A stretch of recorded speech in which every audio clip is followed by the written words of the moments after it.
उत्पन्न बाजार समिती कराड स्वर्गीय विलासराव पाटील काकांपासूनची सुरू झालेली ही पद्धत आहे, प्रथा आहे, त्याचं उद्घाटन आज या ठिकाणी झालं। वास्तविक पाहता माननीय कृषी मंत्री महोदय या उद्घाटनाला येणार होते, पण त्यांच्या काही तातडीच्या कामामुळे ते येऊ शकले नाहीत।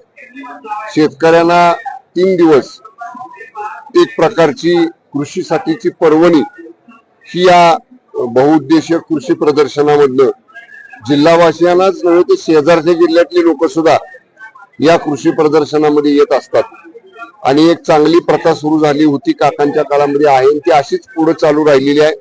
राज्य सरकार, जिल्हा परिषद, कृषी विभाग, सर्व शासकीय यंत्रणा किंवा कृषी उत्पन्न बाजार समिती असेल, सगळ्यांच्या सहभागातनं एक चांगलं कृषी प्रदर्शन या ठिकाणी भरवलं जातं। उत्कृष्ट कृषीतलं नवनवीन तंत्रज्ञान हे शेतकऱ्यांना पाहायला मिळतं, त्याचं प्रात्यक्षिक बघायला मिळतं, त्याची आधुनिक माहिती मिळते।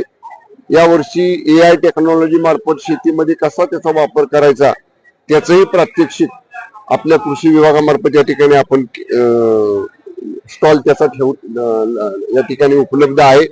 त्यामुळे एक चांगली पर्वणी शेतकऱ्यांसाठी या कृषी प्रदर्शनाच्या माध्यमातून जिल्ह्यातल्या आजूबाजूच्या जिल्ह्यातल्या शेतकऱ्यांना उपलब्ध झालेली आहे।